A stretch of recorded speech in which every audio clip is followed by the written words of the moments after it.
Good evening and welcome back to Midnight Radio True Crime. I'm so glad you're here with us tonight. If you're winding down for the evening, maybe lying in bed with the lights low, I hope the story helps you drift into the calm kind of stillness that only comes at night. The kind where the world feels smaller, quieter, and maybe a little bit more honest. Thank you for choosing to spend this hour with us. Before we begin, let us know in the comments what city you're tuning in from tonight. It's always comforting to see where our late-night listeners are listening from. Now, tonight's story comes from someone who worked the early shift at a small grocery store in a quiet town. Nothing about that morning seemed unusual, until a routine check of the store's cameras revealed something that would change the way she looked at the world around her. Forever. Take a breath, settle in, and let's listen to her story. My name is Rachel. I used to work at a small neighborhood grocery store called Greenfield Market, the kind of place where the floors still smell faintly of old wood and the coffee machine at the counter always sputters like it's on its last day. I started there when I was 19 just to make ends meet, and somehow stayed for 4 years. The pay was terrible, but there was something comforting about the routine. Unlocking the doors before dawn, turning on the lights one aisle at a time, listening to that familiar buzz as the fluorescents flickered awake. That morning, it was a Tuesday, started no different. The air outside was cold and gray, and I remember how my fingers hurt as I turned the key in the back door. Inside, the store felt like a cave, dark, still, and just a little colder than it should have been. I clocked in at 5:46 a.m. By 6:10, I had the register open and the first pot of coffee brewing. Usually our manager, Carl, would arrive around 7. He was one of those old school types who still wore a tie to work even though he stocked milk crates. But that morning, he texted that he'd be late, a family thing, he said. So I was alone. Around 6:30, I heard something, a soft metallic clatter, like a shelf shaking or a pin dropping. I froze for a second. The front door was still locked. I knew that. But that sound, it came from somewhere near aisle 4. When I called out, my voice felt too loud in the empty store. No answer. Just the humming of the refrigerators. I checked the aisle, nothing. Maybe it can rolled off a loose edge. I told myself that. But still, something about the air felt strange, heavier somehow, like the quiet was too thick. By 8 a.m., the morning rush started. A couple of regulars grabbing milk, a man buying cigarettes, an old woman who always paid in coins. I forgot about the sound. Mostly. It wasn't until around noon, when Carl finally showed up, that I remembered. He came in through the back, his shirt half untucked, and went straight to the office. After a few minutes, he called me in. "Hey, Rachel," he said, rubbing his eyes. "You opened alone today, right?" "Yeah." "Did you see anyone near the back door this morning?" "No, why?" He gestured toward the monitor screen on his desk, the security feed. One of the cameras was paused. The timestamp read 4:12 a.m. He hit play. The footage showed the back entrance, the metal door with the faded, employees only sign. The frame was dark, grainy, the motion sensor light flickering on and off. For a few seconds, nothing moved. Then the doorknob turned, slowly, once, twice, then stopped. Carl frowned and scrubbed back the footage. "I got a motion alert early this morning," he said quietly. "I thought it was a raccoon or something."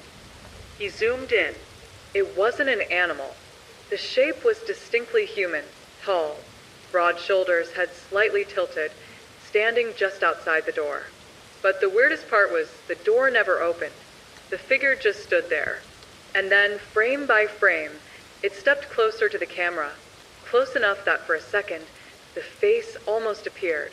But the light flickered again, and suddenly, the frame jumped. 1 second, the figure was there, the next gone. Completely gone. Carl leaned back, staring at the screen. "The sensor never tripped again," he said. "And the door was locked when I came in. I remember how my stomach felt. Heavy, like I'd swallowed a stone. Because at 5:46 a.m., when I'd unlocked that same door, There were fresh footprints in the frost. Just one set, leading away from the store. And I hadn't thought about it until now. Carl told me not to worry, said maybe it was a drunk passerby, maybe someone cutting through the alley. But I couldn't shake it. The timing, the silence, the way the sound I'd heard earlier felt too real to ignore. At 1 p.m., when the lunch crowd died down, I decided to check the footage myself. I went back to the office, clicked through the camera feeds, and found something Carl hadn't shown me. Another alert, this time from 3:58 a.m., about 15 minutes earlier than the one he'd watched. Same camera, same door. But when I played it, I noticed something different. Inside the store, right after the motion sensor flicked on, a faint reflection appeared on the metal door, like the shape of a person standing behind it. Inside. I leaned closer, rewinding, pausing, zooming. And there it was, a blur, but unmistakably human-shaped, inside the store. At 4 in the morning, I froze, staring at the reflection, trying to breathe quietly even though I knew it was just footage. Because if that was real, it meant that when I walked in 2 hours later, someone might have still been there. Watching me, I backed out of the footage, locked the office, and tried to act normal. I worked through the afternoon like nothing had happened, ringing up groceries, smiling at customers, making small talk. But I kept glancing at the aisles, at the corners, at the mirrors above the shelves. Every sound felt sharper. Every shadow looked like it was about to move. By 5 p.m., I was counting the minutes until my shift ended. Carl was out front helping a customer when the doorbell rang again. That sharp ding from the entrance. I looked up automatically. A man stood in the doorway, tall, broad shoulders, wearing the same dark jacket I'd seen in the footage. He smiled faintly and walked in like he'd been there before. He smiled faintly and walked in like he'd been there before. I froze.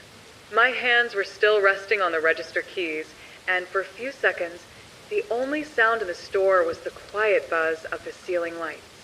He wasn't carrying anything, no basket, no bag, just his hands in his pockets. He walked past the first aisle, slow, like he was browsing, but his eyes weren't on the shelves. They were on me. Something about his expression, calm, almost polite, made my stomach twist. It wasn't anger or menace. It was familiarity, like he knew me. I tried to act normal. "Good evening," I said, my voice softer than I meant it to be. He didn't answer, just nodded, still watching. Then, slowly, he turned into aisle 4, the same aisle where I'd heard that metallic sound earlier that morning. I glanced toward the back office, half thinking of calling Carl, but he was still helping the old woman count change at the counter. I didn't want to make a scene over nothing, so I waited. A minute passed, then another. The man never came back out. I stepped out from behind the counter, pretending to straighten a display of gum. The store felt suddenly too quiet, the kind of quiet where every sound makes you jump. I walked halfway down aisle 3, peeking toward the next one. Empty, but the air smelled faintly of something. Dust? Or maybe old smoke? I turned back to the counter and nearly dropped the box in my hand, because the man was standing there again, at the front, waiting. He hadn't walked past me. I didn't hear him move, but somehow he was already there, standing perfectly still, eyes fixed on the small security monitor that showed the camera feeds from the store. Carl finally looked up. "Hey, bud, you need help with something?" The man didn't respond. He just smiled again, that same faint, unreadable smile, and said, "I used to work here." Carl blinked. "You did." The man's eyes didn't move from the monitor. "Long time ago." Then he looked directly at me. "You shouldn't be here alone in the mornings." Before either of us could say anything, he turned and walked out the door. No groceries. No small talk. Just gone. The bell jingled softly behind him. Carl frowned. "Do you know that guy?" I shook my head. My throat felt dry. "No." But he looked familiar. Carl sighed, rubbing his temples. Probably some old employee. Still, that's weird. He shrugged it off and went back to paperwork, but I couldn't focus. The man's words kept echoing. You shouldn't be here alone in the mornings. At closing time, after everyone left, I went back into the office again. I don't even know why. Curiosity, fear, maybe both. I replayed the footage from that afternoon. The man entered the store, walked toward aisle 4, and then the feed glitched. Just for half a second, a static flash, then he was standing by the counter again. Same position, same calm expression.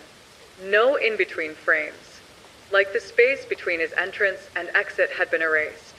I scrolled backward, frame by frame. There was something else.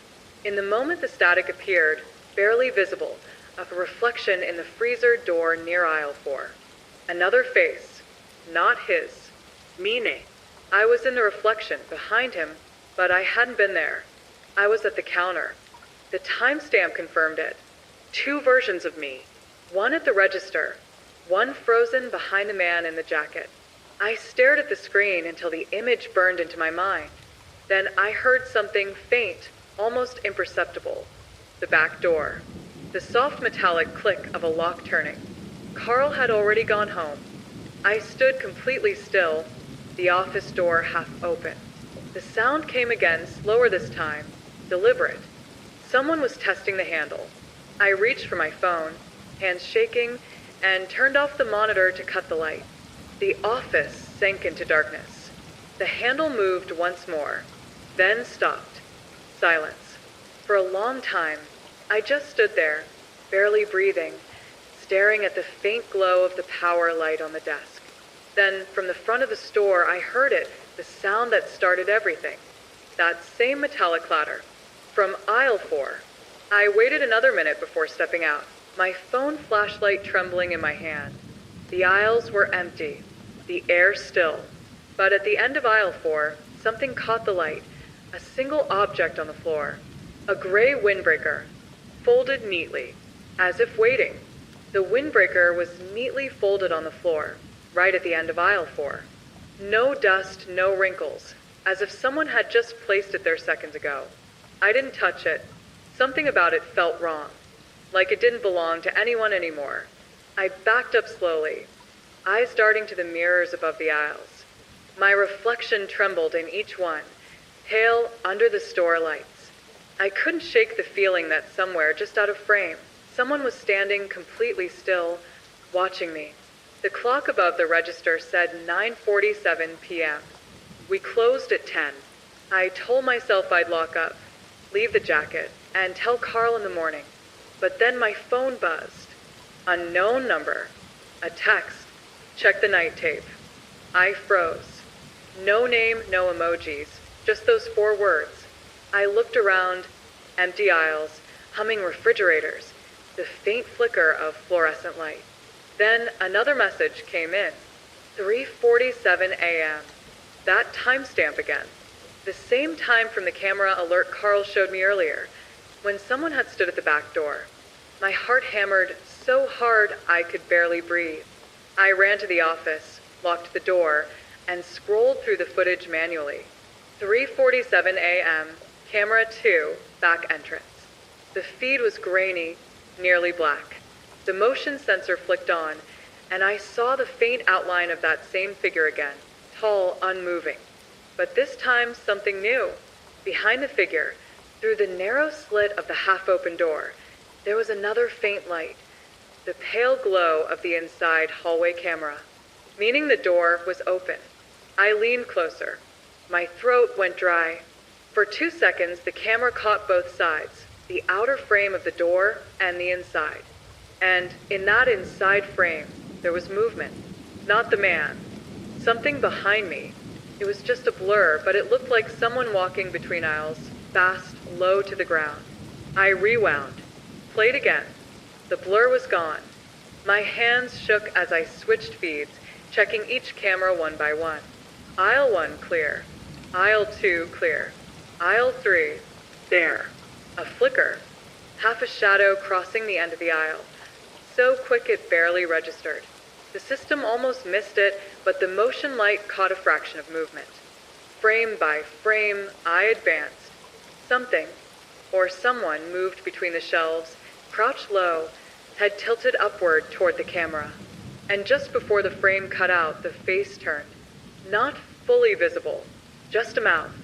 A faint, unmistakable smile. I jerked back in my chair. My pulse was racing. And then my phone buzzed again.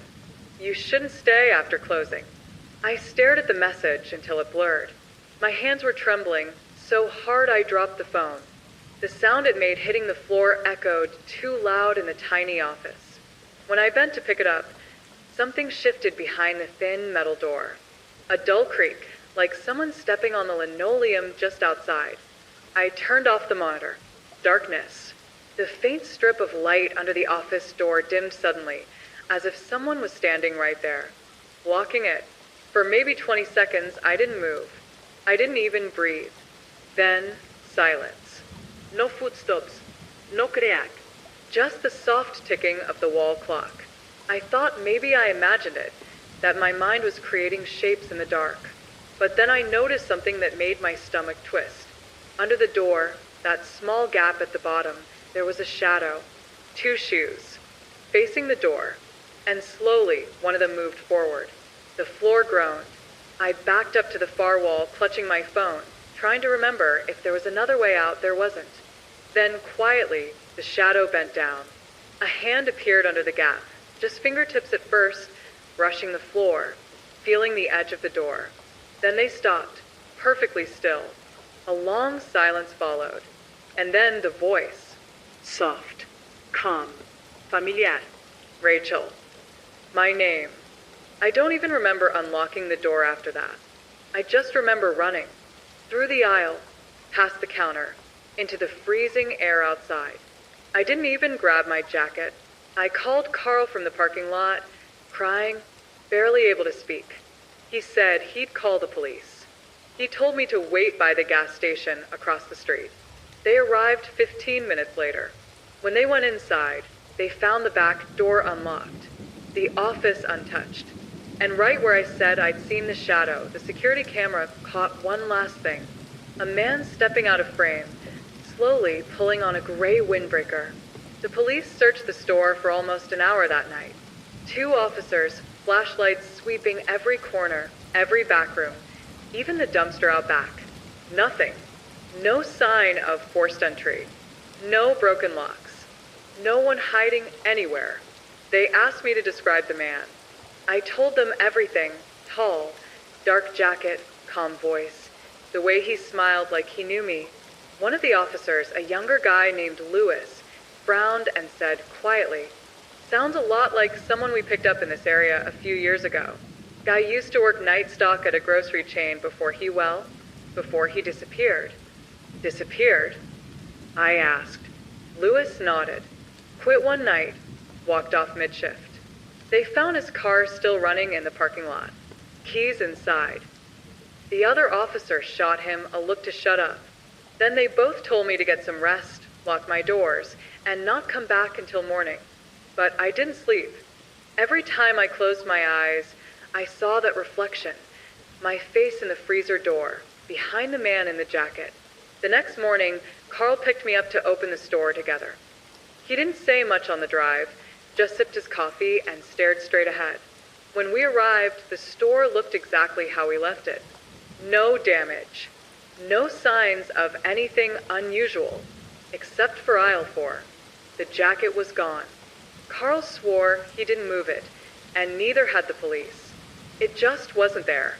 He tried to brush it off, said maybe the cops took it as evidence, but I could tell by the way his voice cracked that he didn't believe it either.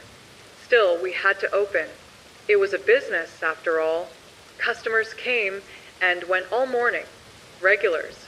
Strangers. Nobody extraño. Nobody familiar. I kept busy restocking shelves, anything to avoid looking toward the end of aisle 4. By noon, Carl said he'd handle the register so I could grab lunch. I didn't argue. I went out back to the alley, just needing air. That's when I noticed something scratched into the frost on the back door's metal frame. 5 words, crooked but deliberate. Don't rewind the tape tonight. I stared at it until my breath fogged the air. The letters were drawn with something blunt, maybe a key. The frost melted slowly beneath the words, revealing cold steel underneath. Carl came out a few minutes later to throw out trash. He saw the look on my face and asked what was wrong. I pointed to the door, but the message was gone. Completely gone. No frost. No scratches. Just clean metal. Didn't even bother trying to explain. That night, I told Carl I couldn't close alone again. He agreed.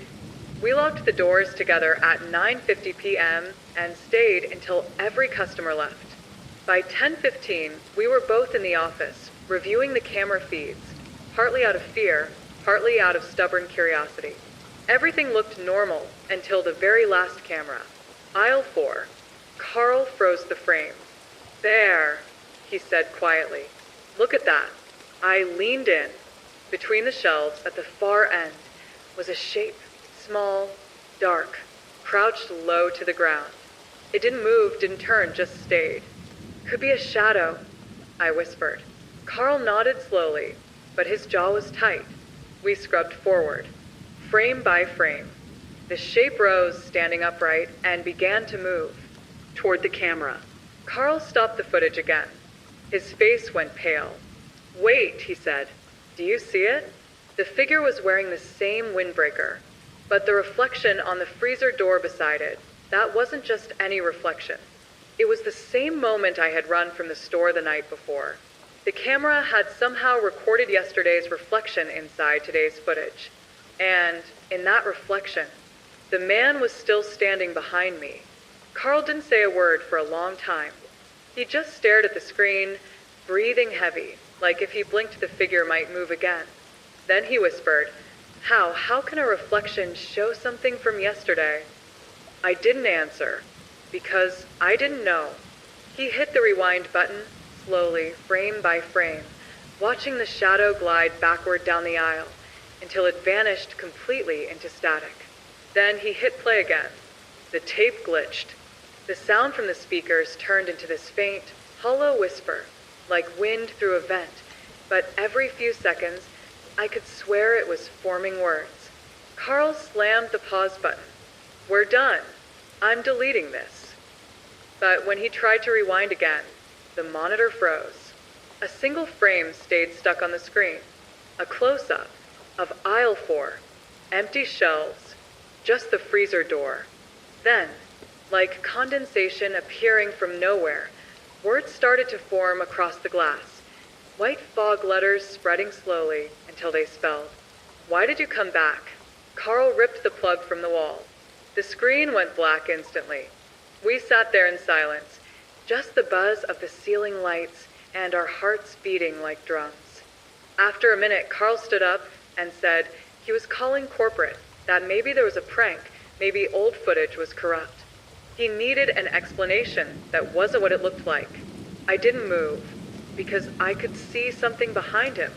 Through the glass window of the office, down aisle 4 again, a faint outline. Not a person this time.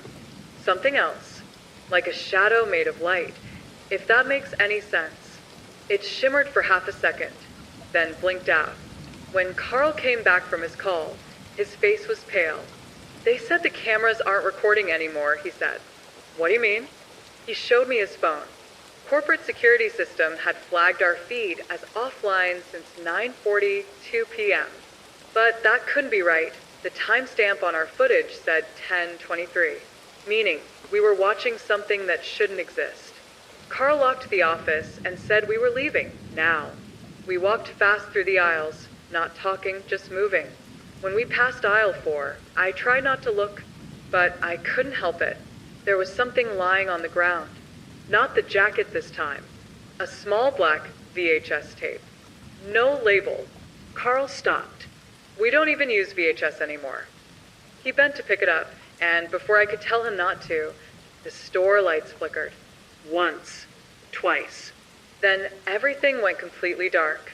The only thing left was the faint red glow of the exit sign, and the sound of the freezer door slowly opening. The moment the lights went out, silence swallowed everything.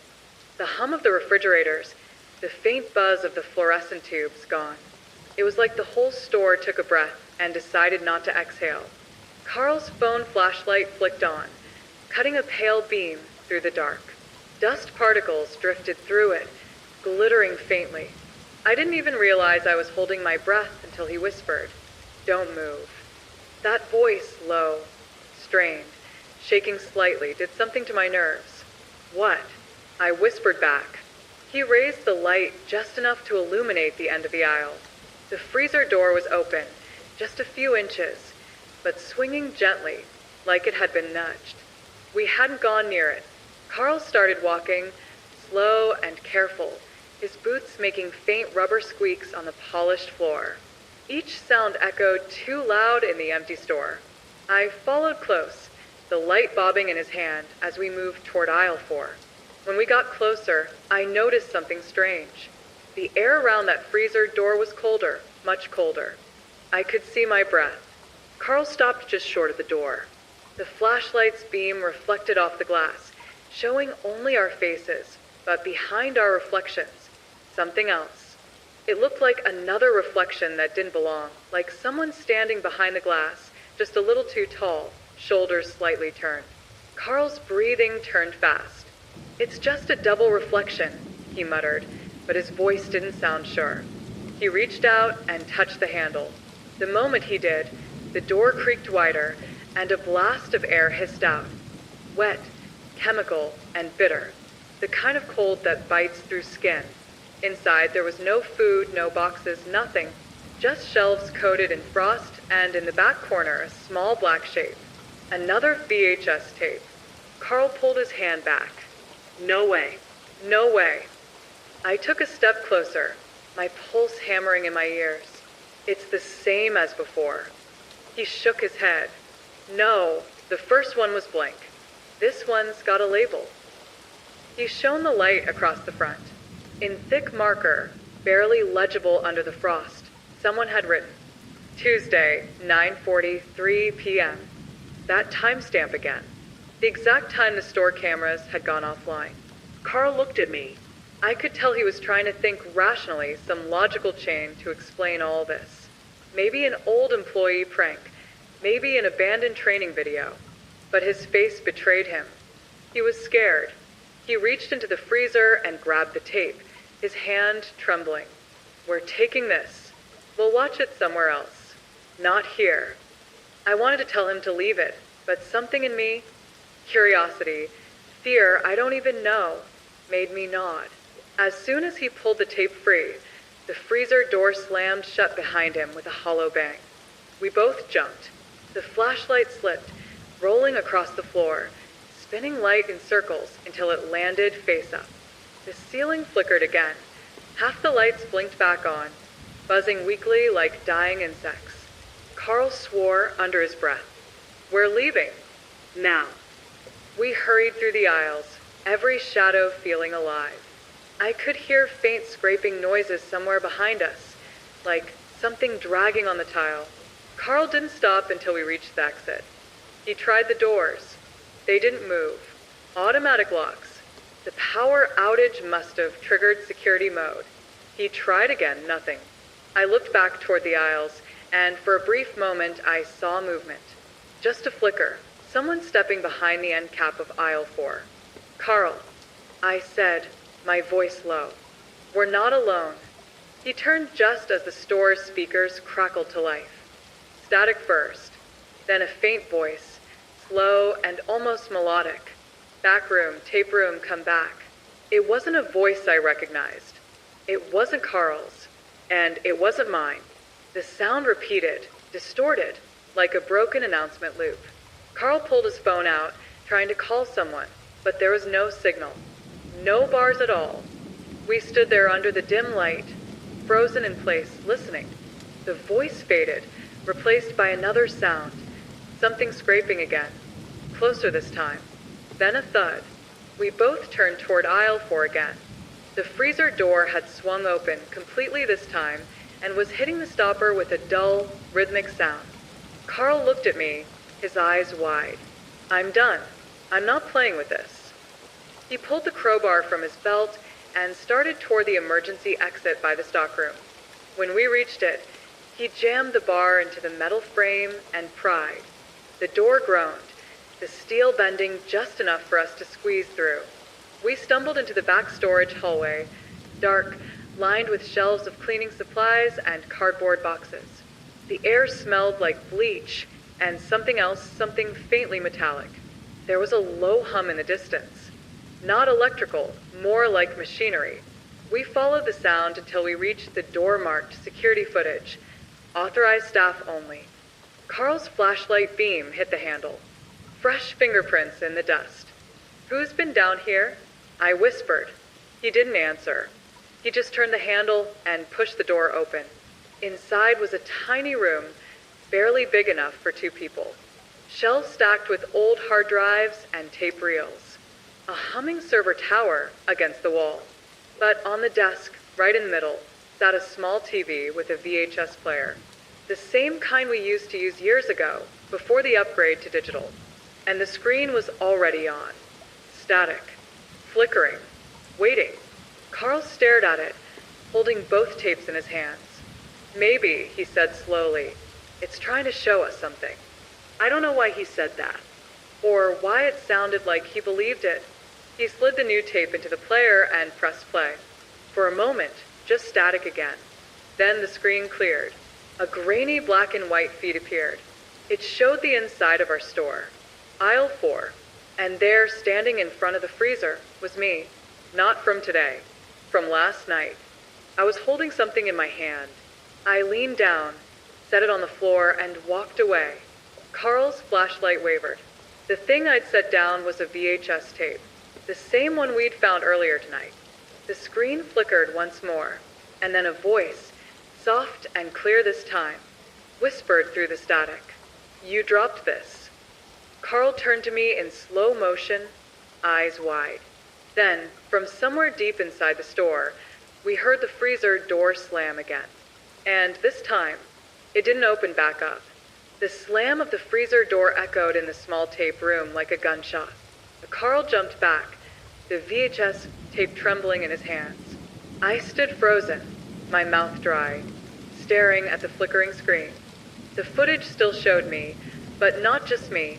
My own movements were replayed like a mirror of the night before, only distorted, grainy, almost unreal. Every step I took in the video was slower than reality, but still unmistakably mine. My hand had released the previous tape onto the floor, just as I had done last night, but I hadn't remembered doing it. I turned to Carl, and he looked as pale as I had ever seen him. This isn't normal," he whispered. His voice shook. "It can't be." I swallowed hard, trying to steady myself. "It's a tape. That's all. Someone recorded something somehow." But we both knew it wasn't that simple. The TV flickered again, and the video jumped forward several frames. In the frozen moment, I noticed something I hadn't before. Behind my reflection, behind the outline of me on the screen, there was a shadowy figure. Not the man in the jacket, not any ordinary intruder. This figure was taller, lanky, standing perfectly still, watching me from the corner of the frame. Its presence was unnerving, like it existed outside the normal space of the store. Carl swallowed audibly. I don't like this," he said. "We should call someone. The cops. Corporate. Anyone." I wanted to agree, but my instinct screamed that calling anyone would escalate this somehow, that this was personal. Someone or something was testing us. Carl's hand was shaking as he held the tape. He paused. Then slowly, reluctantly, he slid the older tape into the player. Static first. A low hum.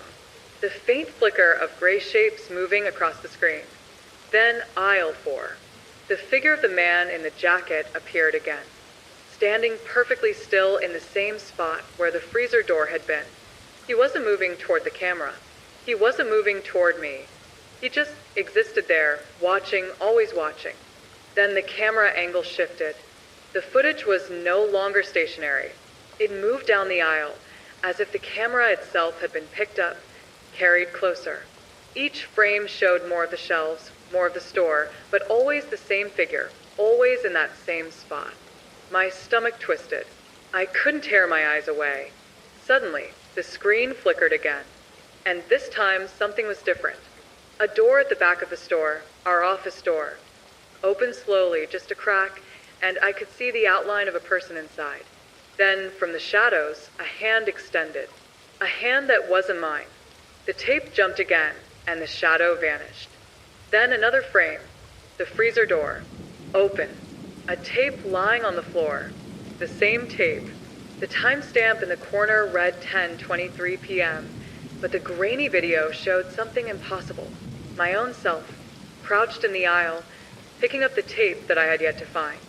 Carl's breath hitched. That doesn't make sense. You couldn't have done that. I shook my head, unable to speak. My hands were clammy, and I felt the sweat running down my back. Every instinct screamed that we weren't alone. A low mechanical humming began to fill the room, growing louder. Not from the TV, not from the VHS, from somewhere deeper inside the store, beneath the tile, beneath the shelves. Something alive, or worse, something pretending to be. Carl reached for the tape, but the hum intensified, vibrating through the floor. Dust fell from the ceiling tiles. The lights flickered. The temperature dropped. My breath hung in clouds in front of me. We both froze. Then, slowly, deliberately, the shadow appeared in the corner of the room. Not on the screen this time. In the room with us. Tall. Unmoving. Silent. Watching. Carl swallowed hard. We need to leave, he said, his voice barely audible. I nodded, too terrified to respond. We backed toward the door, eyes fixed on the corner. But the moment we moved, the shadow didn't budge. It stayed where it was, unnervingly still. The hum stopped abruptly. Silence. Then, from the freezer door in aisle 4, we heard it, a metallic clatter. Slow, deliberate. Like someone dragging something across the floor. I wanted to run. My feet wouldn't move. Carl's hand tightened around mine. We were frozen, staring at each other, knowing we couldn't turn our backs. Then came a whisper. Soft. Almost intimate. You shouldn't have come back. It wasn't coming from the tape. Not from the TV. Not from the speakers. It was in the room. Around us. Behind the shadows. Carl yanked my hand, breaking the trance. Run, he shouted. We bolted. Out the tape room door. Down the narrow hallway. Past shelves and stacks of boxes. The lights flickered wildly. Every step echoed like thunder. When we reached aisle 4, the freezer door slammed open again, hitting the wall with a deafening crash. The hum returned, low, vibrating through our bones. We were halfway to the exit when we noticed it. The windbreaker, perfectly folded, lying in the middle of the aisle. Just like before. Neither of us stopped to look closer. We ran past it. The exit doors locked again. Carl slammed against them. Nothing. I could hear the freezer door banging behind us. The hum growing louder, now almost a roar. Something heavy moved through the aisles, brushing past shelves, leaving shadows where none should exist.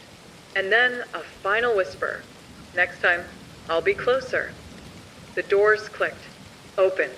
We stumbled out into the parking lot, gasping for air. The cold night hit us, but the sense of being followed didn't leave. Behind us, the store went silent again, lights flickering back to normal, as if nothing had happened. But we both knew better. I looked at Carl. He shook his head, pale and trembling. We can't stay here tonight. Not even tomorrow. And for the first time, I realized that this wasn't about a man in a jacket. It wasn't about tapes. It was about something far older, far more deliberate. Something that knew exactly how we thought, exactly how we reacted. We left the parking lot without looking back, but in the corner of my mind, I knew the store would never be empty again, because it had been waiting. The parking lot was cold, sharp air filling my lungs as Carl and I stumbled away from the store. Every step we took made my boots echo on the pavement, though there was nothing else around to hear it. The street lamps flickered intermittently, weak and yellow, as if the city itself were unsure it wanted to remain awake. Carl was gripping both VHS tapes like they were lifelines. His knuckles were white, and his breath formed small clouds that vanished into the night. I wanted to ask him what we were going to do, but the words stuck in my throat. I couldn't make sense of anything yet, and I wasn't sure I wanted to. We reached the small diner across the street, the only place open at this hour. The bell jingled softly as we pushed the door open, and the waitress glanced up with tired eyes. She didn't ask questions. She had clearly learned long ago not to pry into the lives of late-night wanderers. We sat in a corner booth, far from anyone else, and Carl placed the tapes carefully on the table.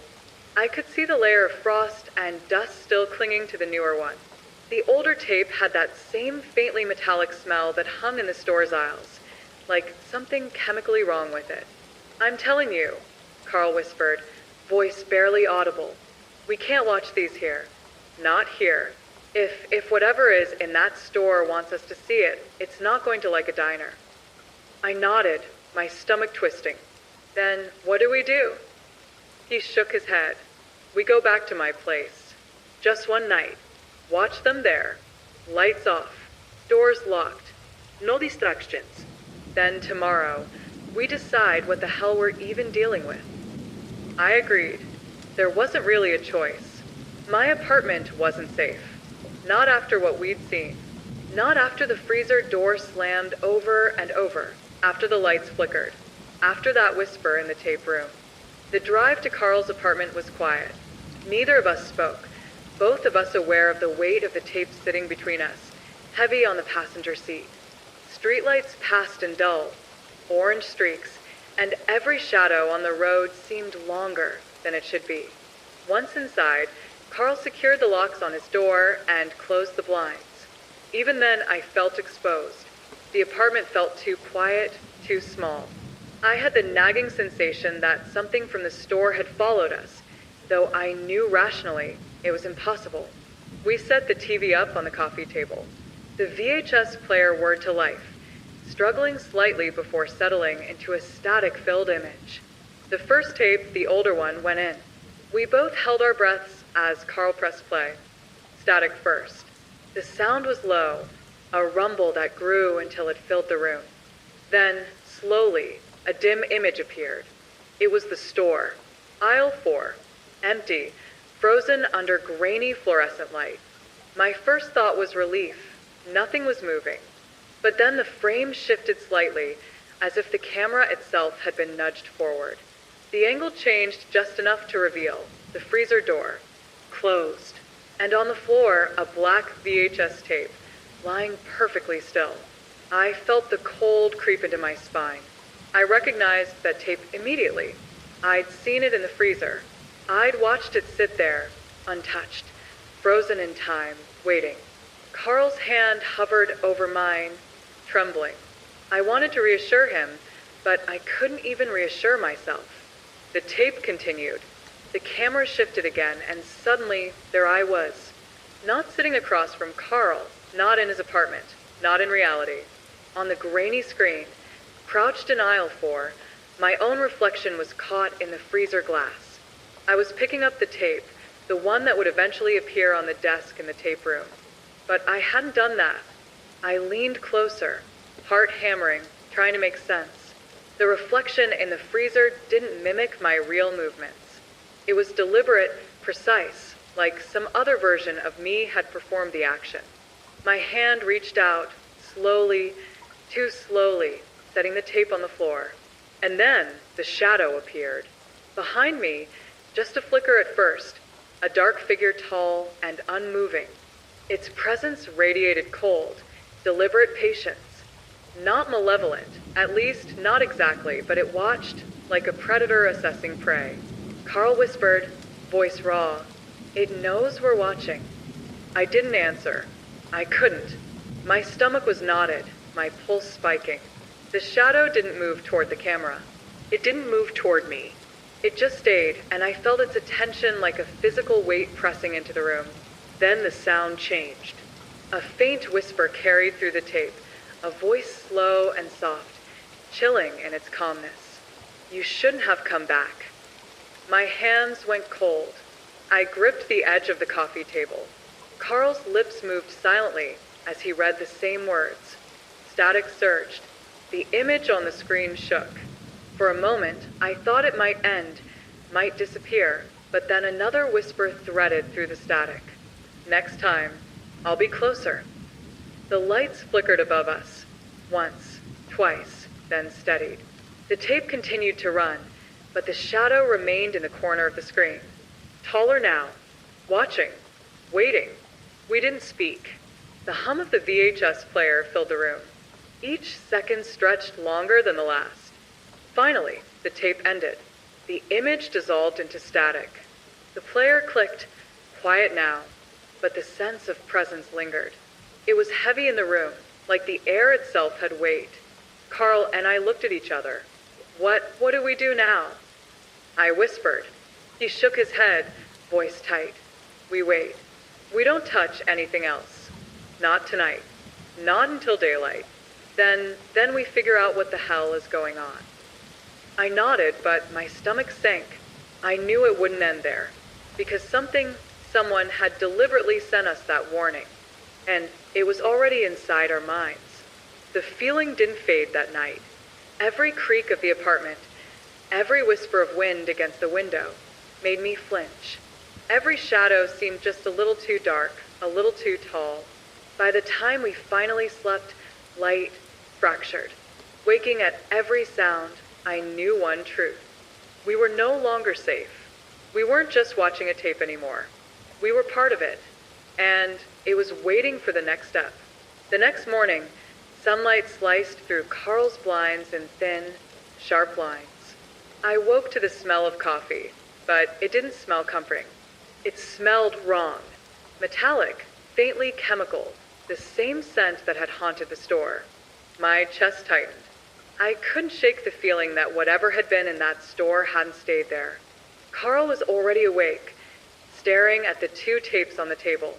His eyes were bloodshot. Neither of us had slept properly, though we had tried. Shadows from the blinds stretched across the room, cutting through the haze of fear like knives. We can't just ignore this, I said softly, voice trembling. It's not going to stop. Not after last night. Carl didn't respond immediately. He rubbed his face with both hands and sighed. I know, but what do you want me to do? Call the cops? Tell them a shadow is stalking us through grainy VHS footage. I swallowed hard, realizing he was right. No one would believe us. Not anyone. And somehow, that made the presence feel more real, more alive, more dangerous. We ate in silence, coffee bitter in our mouths, toast untouched. I couldn't stop thinking about the image on the screen last night, the shadow standing in the aisle, perfectly still, and the whispered warning. Next time, I'll be closer. I didn't want to think about it, but I couldn't help it. By mid-morning, we decided to return to the store. Part of me hated the idea, but I knew leaving it alone wasn't safe. The tapes had been sent to warn us, or to lure us. Either way, we had no choice. The store looked normal from the outside. Sunlight bounced off the glass, cars passed by, oblivious to what had occurred inside. Even the parking lot seemed mundane, but I could feel it before we even opened the door. That same weight, that same presence, waiting, watching. Carl unlocked the door slowly. The automatic lock clicked open. We stepped inside. The smell hit immediately. Cold metal, a faint chemical tang, lingering despite the building being empty all morning. Aisle 4 first, Carl whispered, almost reverently. His voice cracked. Just check the shelves. Make sure it's empty. I nodded, clutching my flashlight. The beam cut through the dim interior, illuminating dust motes floating like tiny stars. Everything seemed untouched. Clean. Normal. Yet my gut told me otherwise. The freezer door loomed at the end of aisle 4, closed now. The first tape, the older one, was still gone, as if it had never existed. The second tape was nowhere to be found. I felt the hairs on my neck prickle. Something moved in the shadows. I wasn't imagining it. A soft scrape echoed from the back aisle. Low, deliberate. I froze. Carl froze. I think someone's here, I whispered, my voice barely audible. We moved toward the sound together, step by step. The aisles stretched endlessly, or maybe it was just our fear making space feel wrong. Then we saw it. A flicker of movement at the far end of the aisle. Something crouched low, just barely visible behind the shelving. My stomach dropped. I couldn't see clearly. It wasn't fast. It was deliberate. Waiting. Carl's hand found mine. I felt the tension in his grip, mirrored in my own. "Who's there?" he called, voice trembling but loud enough to echo. Silence. Then the shadow moved again. It was tall now, impossibly tall, stepping silently between the shelves. I couldn't make out features. Just a figure, black against the faint fluorescent light. The deeper we walked, the more it seemed to follow, keeping its distance, but never leaving the aisle. "Do you see it?" I whispered. Carl nodded slowly. Yeah. Stay calm. "Don't let it see you panic." I tried to steady my breathing, but every instinct screamed to run. The shadow didn't move quickly, didn't chase. It didn't need to. It simply existed, waiting for us to make the wrong move. We reached the freezer. Closed. No tape. No signs of anything, but the air was cold, too cold. My breath fogged, and then I noticed scratches in the metal near the handle. Shallow, deliberate, like someone or something had dragged a key along it recently.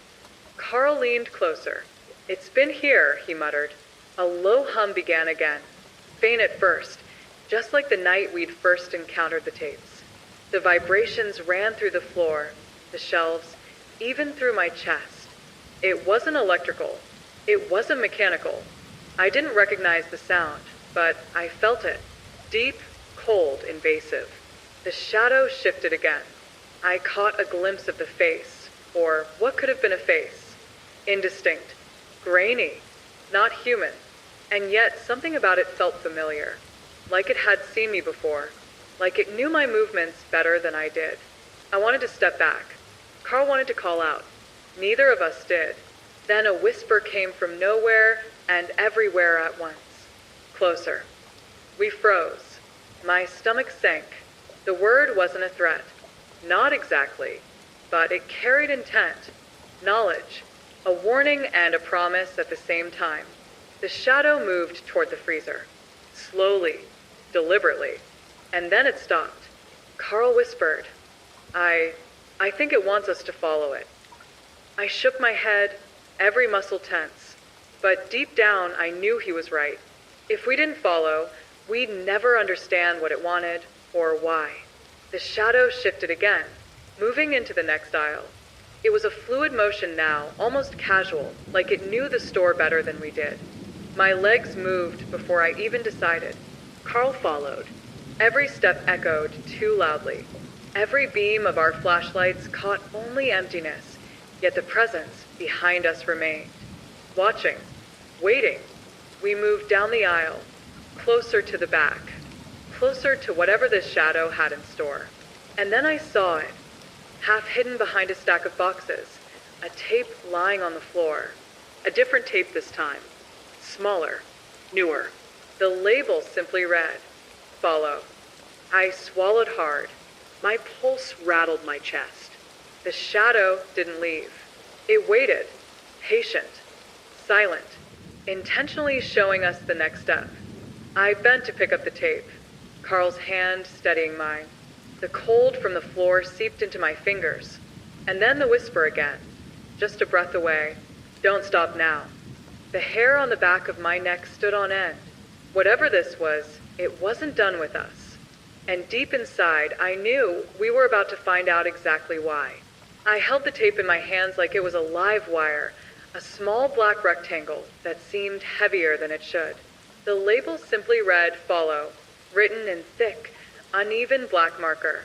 My fingers trembled, and I felt the cold from the linoleum floor still clinging faintly to the edges. Carl leaned closer, voice low and tense. "Do you really want to do this?" I swallowed hard. Every nerve in my body screamed to throw it down and run. But some part of me, some irrational, impossible curiosity, knew we couldn't. The tape was a breadcrumb, a thread leading us deeper into something we didn't understand, something that already knew we were here. We followed the shadow down the narrow aisle toward the back of the store. It moved silently, fluidly, every step precise, almost calculating. The fluorescent lights overhead flickered, casting long, jagged shadows that seemed to twist around the shelves. It was impossible to know what was real and what was just my mind playing tricks. The tape rested in my lap as we reached the storage hallway. Dust coated the edges of the shelves. Boxes leaned precariously, as if they'd been shifted recently. The shadow stopped just at the threshold of the stockroom door, the one leading to the old security room. I froze. So did Carl. Then it moved aside. Not aggressively, not threatening, but like it was telling us, "Go ahead. Step inside." I exhaled slowly, hands shaking, and pushed the door open. Inside, the security room looked untouched, yet it smelled faintly metallic, the air thick and cold. Dust floated in the sunlight streaming through the tiny, grimy window. In the center of the room, a small TV and a VHS player waited, perched on a desk among stacks of old tapes. The hum of the old electronics felt alive, almost like it was breathing. Carl gestured toward the desk. "I don't like this," he whispered, but his hand reached for the tape anyway. I slid it into the VHS player, the familiar whirring sound echoing ominously in the small room. Static appeared first. Then the image resolved. The aisles of our store, grainy and black and white. At first, nothing happened. I let out a shaky breath. But then the camera shifted, slow and deliberate, focusing on aisle 4. And there it was, the shadow, standing tall, just beyond the freezer. Its head tilted slightly, like it was observing us even through the camera lens. Carl's hand clenched mine. "It's following us." Through the tape, the image jumped forward, and I saw something that made my stomach drop. There I was, crouched in the aisle, setting down the first tape, the one we had found in the freezer. But I hadn't done that yet. I couldn't have. And yet, the image captured me doing it perfectly, deliberately. The shadow moved again. It didn't approach. It didn't retreat. It just watched, patient, precise. Then came the whisper, not through the tape, not even clearly audible through the speakers. It was soft, almost in the edge of hearing. Closer. My heart raced. The word carried intent. It wasn't just a warning, it was a promise. Something had been waiting for us to return, to follow, to do exactly what we had done. Carl swallowed hard. Do you think it wants us to keep going?" I nodded slowly. My pulse hammered in my ears. We had no choice. Ignoring it had never been an option. Something was orchestrating this entire thing. Watching. Waiting. Testing us. The tape shifted again, showing the freezer from a slightly different angle. And then I saw it, something new. Another shadow, smaller, crouched near the floor. Its form was humanoid but impossibly thin, limbs too long, fingers brushing the floor. It didn't move. It didn't breathe. It simply waited, hidden in the corner of the frame, like a predator lying in ambush. I flinched. It's not human," I whispered. Carl looked at me, eyes wide. "I know, but it's aware." The tape continued, each frame pulling us further in. Aisle 4, aisle 5, the storage room, everything we had seen before now played out in eerie detail. Every movement we had made, every step we had taken, it was all recorded. But now, it wasn't just recording us. It was predicting us, anticipating our next move. My hands shook as I held the remote, pressing pause and play, try and make sense of it. But logic failed. Nothing about this was logical. Then the whisper returned. Clear this time, almost tangible, as if the room itself spoke. Don't stop now. Follow. I felt a chill crawl along my spine. The hum from the electronics deepened, vibrating through my bones. The shadow in the tape shifted again, closer to the camera, closer to us. I realized in a moment of clarity that the tape wasn't just showing us the store, it was showing our actions, predicting them. Carl's voice was barely audible. It knows us. It knows everything. I nodded. That was the terrifying part. The tape, the shadow, the whispers, they weren't just random. They were deliberate. Every step we had taken, every glance we had thrown over our shoulder, it was all part of a plan we didn't understand. The tape reached the last frame. The shadow loomed larger than ever, just at the edge of the freezer.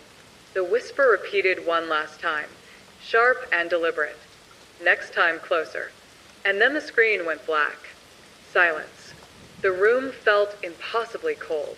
My breath fogged the air.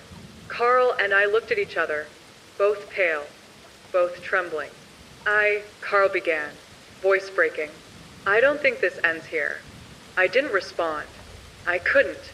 I felt it too, the presence. Not in the tape anymore. In the room with us. Waiting. Watching. And I knew we weren't done. Whatever was orchestrating this, whatever had followed us from the store, it was preparing its next move. And we were running out of time.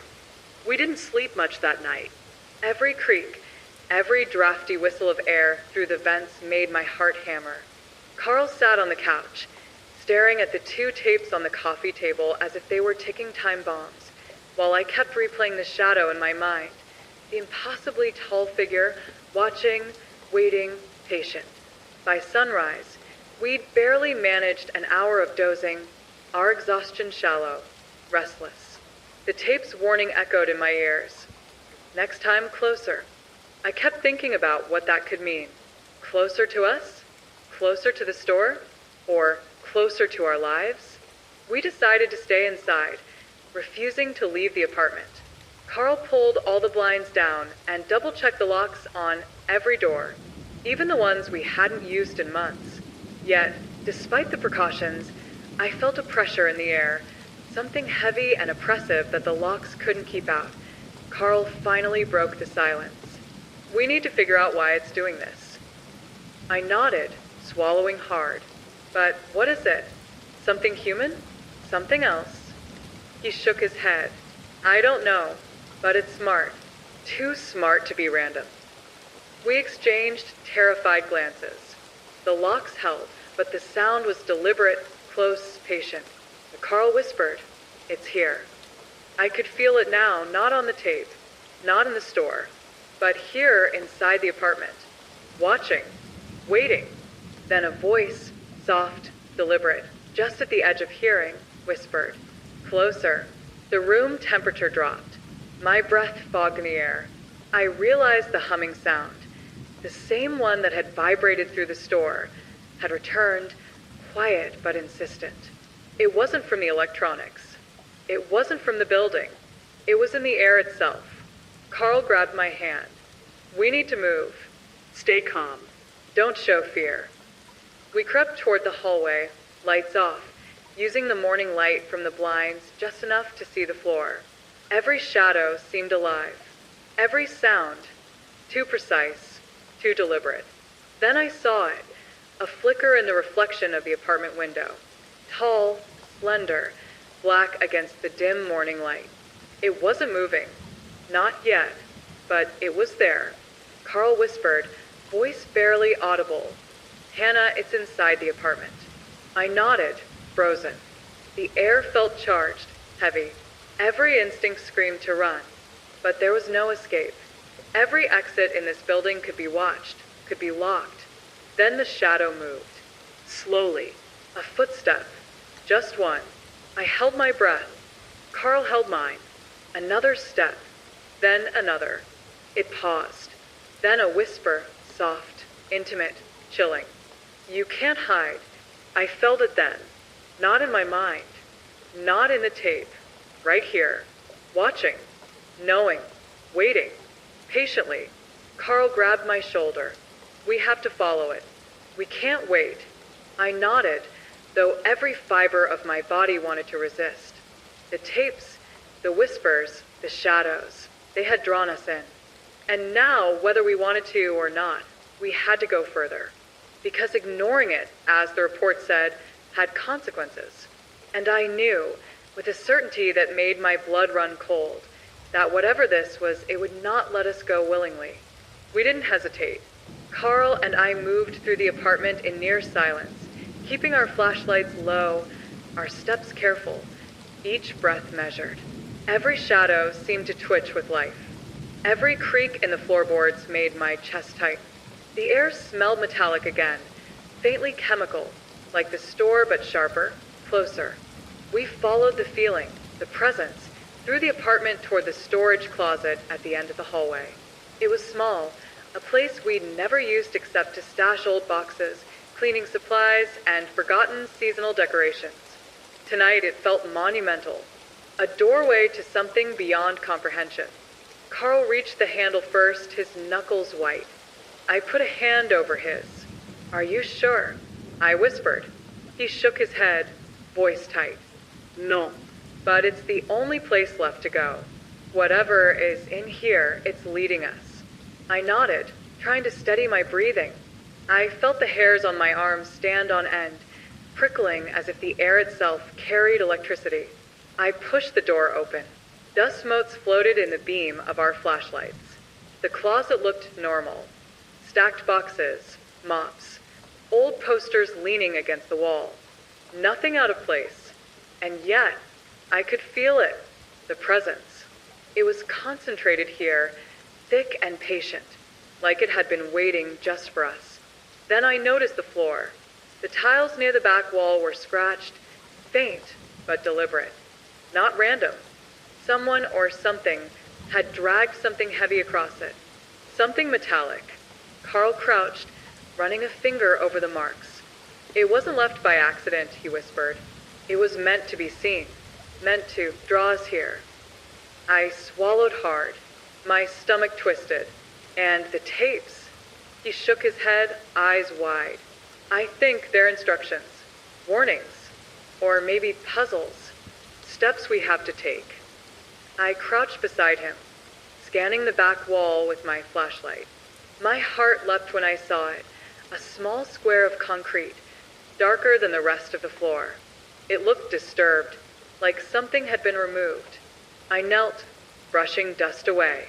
A hatch. I looked up at Carl. This wasn't here before. He shook his head. I didn't see it. The hatch had a small handle, a latch corroded with age. I hesitated, my hand hovering over it. The humming in the room deepened, low and insistent, vibrating through the floor, the walls, even through my chest. It wasn't mechanical, not electrical. It was alive, deliberate. Carl's hand found mine. "Hannah, whatever's down there, it's why this has been following us. The tapes, the shadows, it all leads here." I nodded, gripping the handle. My fingers were cold, shaking. We exchanged a glance, fear and determination mingling. I pulled. The latch gave with a sharp click. The hatch opened into darkness. I shine my flashlight down. Wooden stairs, narrow, descending into something I couldn't see. The smell hit immediately, damp, metallic, something else I couldn't identify. My stomach churned. Carl whispered, "We have to see." Step by step, we descended. The air grew colder. The darkness pressed in, swallowing our flashlight's beams, forcing our eyes to strain. Each step felt like it echoed through miles of silence, though we knew it couldn't. At the bottom, the space opened slightly. A small room, concrete walls, shelves lined with VHS tapes. Hundreds of them, some labeled in neat handwriting. Follow, watch, do not ignore. Others only had dates. Some had no labels at all. I swallowed hard. This is a collection. Carl nodded. Someone or something has been doing this for years. Across cities. Across states. It's systematic. The humming intensified. My chest felt tight. My fingers shook as I picked up one tape. Label, closer. Then I heard it, the faintest scrape, behind the shelves. My flashlight flicked. Nothing, but the air was charged thick. I could feel it moving, slow, deliberate, patient. Carl whispered, voice trembling. It's here, in the room. I swallowed hard, heart hammering. Every instinct screamed to run, but I couldn't. Whatever this was, it had already anticipated us. Every move we'd made, every tape we'd found, every step we'd taken, it had been orchestrated. A shadow shifted at the far wall, taller than the ceiling should allow, impossibly thin. It didn't walk. It glided, or maybe the darkness itself moved. Then, almost imperceptibly, a whisper threaded through the silence. You're close. Keep following. Carl's grip tightened on my arm. We can't stop now. I nodded, swallowing my fear. Every nerve screamed danger. Every instinct screamed escape. But we were too far in. Too many steps taken. Too many warnings ignored. The tapes, the shadows, the whispers, they had led us here. And now, whatever was orchestrating this was about to show its next move. I shined my flashlight across the shelves again.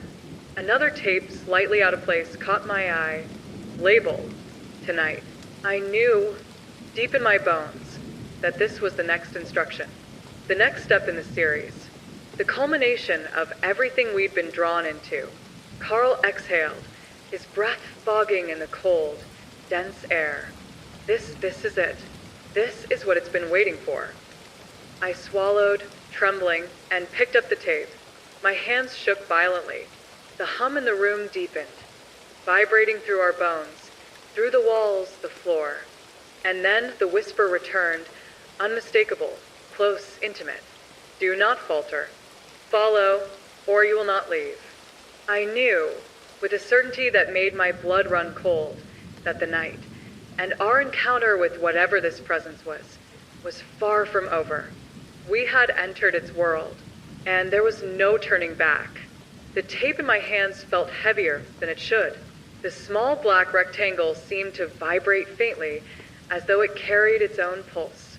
Carl and I stood in the dim back room, surrounded by rows of shelves crowded with countless other tapes, all perfectly aligned, each one a record of someone else who had been drawn into this same pattern. The air was thick, cold, and metallic, pressing down on us like a warning we could feel in our bones. Carl swallowed hard. This is what it's been leading us to, isn't it? I nodded slowly, staring at the label. Tonight. The word was simple, almost casual, but it carried a weight that made my stomach twist. Tonight.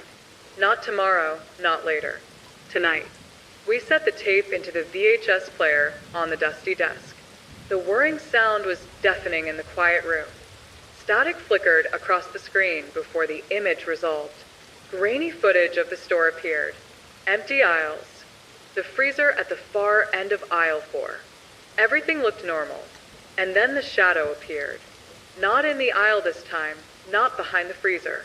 It was closer, so close that the grainy image seemed to vibrate with its presence.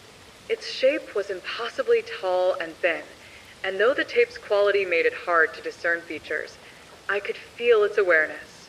It knew we were watching. It knew we were here. Carl's hand found mine. It is closer, he whispered, voice trembling. I nodded, swallowing hard. Every instinct screamed to turn it off, to throw the tape away and run. But we couldn't. The whispers, the warnings, the careful orchestration of every previous step had led us here. There was no turning back. The tape shifted angles. Aisle 4, aisle 5, the stockroom. Each frame showed our previous movements almost in real time. I couldn't tell anymore if the shadow was recording us or anticipating us. Its presence was deliberate, patient, and infinitely aware. Then a low hum began, deep and vibrating, filling the room, crawling under my skin, threading through my bones. It wasn't from the player. It wasn't mechanical. It was alive. Carl swallowed audibly. It's communicating. I nodded. The hair on my arm stood on end. The whisper came again, slow, deliberate, echoing in the quiet back room. Closer, always closer. The screen shifted, and then I saw it, someone or something crouched near the freezer. A figure I recognized immediately, me. I wasn't moving in reality. I hadn't been in that position. Yet the tape showed me there, crouched deliberately, placing a tape on the floor. My reflection in the freezer glass mimicked actions I had never performed. Carl's grip tightened on my hand. "It knows you," he whispered. I didn't answer. My chest was tight, my pulse racing. The shadow moved again on the tape, closer to the camera, closer to us, like it was testing our reactions. Its movements were deliberate, controlled, and horrifyingly patient. And then the whisper changed, almost a breath against my ear, though no one else was in the room. "Do not falter. Follow." I swallowed hard. Carl and I exchanged a glance. Neither of us could speak. The message was clear. This was not a warning anymore. This was an instruction. The tape continued. The shadow moved down the aisle, slower now, measured. It stopped in front of the freezer, and the camera's angle shifted to show the floor. Another tape lay there, black, unmarked, waiting. Carl whispered, "It's giving us the next step." I nodded, trembling. My fingers shook as I reached for the tape shown on the screen. I had no idea why we were following these steps, but deep down I knew the consequences of ignoring them would be far worse than continuing. The air in the back room grew colder. The hum intensified, pressing into my ears, vibrating through my chest. The shadow on the tape, it seemed to pulse, almost alive, almost sentient, waiting for us to make the move it demanded. I turned to Carl. "We have to do it," I whispered. He swallowed hard, nodding. "I know, but I don't like this. Not one bit." The tape shifted again. The freezer door opened slowly in the grainy footage. A third figure appeared, small, crouched low, something unfamiliar. Its movements were unnatural, calculated, deliberate. I realized with a jolt that it wasn't human. Not really. The tape didn't show the face clearly, but the long, thin limbs, the impossibly elongated fingers, it moved with intelligence, awareness, and intent. Carl whispered, voice shaking, "It's feeding us this, leading us." I swallowed hard. My hands shook. Every instinct screamed to stop. But I couldn't. Every step we had taken had led us here. Every warning, every whisper, every previous tape, it had been orchestrated. And now, it was time for the culmination. The shadow moved closer to the freezer. The tape trembled slightly, as if reacting to the presence in the room. And then the whisper came again, louder, almost inside my head. "Do not hesitate. Follow, or you will not leave." My pulse hammered. I felt the weight of those words, not just as instruction, but as a threat, a promise. Every hair on my arm stood on end. Every nerve screamed danger. But I knew we had to continue. I reached for the tape on the screen, imagining where it would be in reality. My fingers closed around a new tape, black and unmarked, slightly warm. The hum in the room deepened, vibrating through my body, through the floor, through the walls. Carl exhaled, his breath shaky. This is it. Whatever happens next, there's no going back." I nodded, trembling, as the whisper repeated one final time. "Follow. Do not falter." And with that, I realized we were not just observers anymore. We were participants, and the night was only beginning. The tape felt heavier in my hands now, as if it carried its own weight, both literal and unseen. The black rectangle pulsed faintly, almost like it had a heartbeat. Carl and I exchanged a glance, both of us pale, both of us shaking. There was no turning back. Whatever this presence was, whatever had orchestrated every step so far, it had brought us here for a reason. We moved toward the freezer aisle, flashlights low, hearts hammering. Every shadow along the shelves stretched long and warped, twisting unnaturally, as if mocking our hesitation. I could feel the air itself pressing against me, cold, metallic, alive. The hum from the VHS player echoed faintly through the store, though the player had been unplugged. It wasn't mechanical. It wasn't electricity. It was it, the presence, sensing our fear, measuring our courage, waiting. Carl whispered, voice tight, "Hannah, you ready?" I nodded, though my hands trembled. The tape in my pocket seemed to vibrate slightly, like it recognized the proximity of the freezer. The label, "Tonight," burned in my mind, a warning and a summons at once. Step by step, we approached the freezer. The fluorescent lights flickered above, casting harsh yellow streaks that danced across the linoleum. Each echo of our boots against the floor felt exaggerated, amplified, as though the store itself were aware of our movements. We stopped at the freezer. The door loomed tall and cold, its handle icy to the touch. I swallowed hard. My mind raced. Every instinct screamed to step back, to leave the tape, to run. But Carl's eyes held the same resolve as mine. We had come this far. We couldn't falter now. I pulled the tape from my pocket. The label was blank, but I didn't need any more instruction. We had been trained by the previous tapes, by the shadows, by the whispers. This was the culmination. Carl's hand shook as he reached for the handle. "On 3, he whispered. I nodded. 1, 2, 3. The freezer door swung open slowly, groaning against rusted hinges. The cold rushed out in a wave, sharp and metallic, biting at our skin. The hum intensified, vibrating in our chests, in our bones. My breath fogged instantly, and I could see it curling in the air, hanging like smoke. Inside, the freezer was empty, nothing but the faint frost coating the walls. For a moment, relief flickered, short-lived and cruel. Then I saw it, a tape, black, unmarked, sitting on the floor at the back of the freezer. It hadn't been there before. The air around it shimmered slightly, as though the presence itself had made it appear, waiting for us. I swallowed hard. It's here. Carl nodded. I'll get it. He crouched, hand trembling, and picked up the tape. The second it left the frost, the humming ceased, replaced by silence. A silence, so heavy it pressed against our eardrums, making our skulls thrum. The shadow appeared. I didn't see it move. It simply was, taller than the ceiling, impossibly thin, standing just beyond the freezer. I could feel its awareness, its patience, its intelligence, and I knew, without doubt, that it had been watching us all along, watching every step we had taken, every hesitation, every fear. A whisper cut through the silence, soft, deliberate, intimate. Closer now. Carl and I exchanged a glance, understanding instantly. This was the moment we had been drawn to. Every tape, every warning, every shadow had led us to this point. I placed the first tape, the one we had found in the back room, on the floor of the freezer beside the new tape.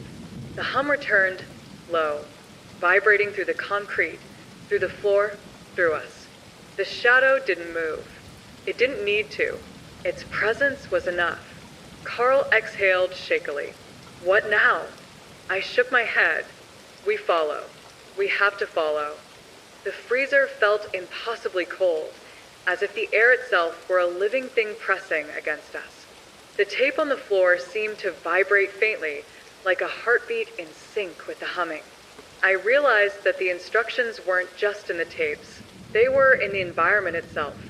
The shadow, the hum, the cold, all of it was part of the guidance, the manipulation. And then I heard it, a whisper, low, deliberate, closer than before. Do not stop. Keep moving. I swallowed hard, feeling every muscle in my body tighten. The shadow loomed, silent, patient. Every instinct screamed danger.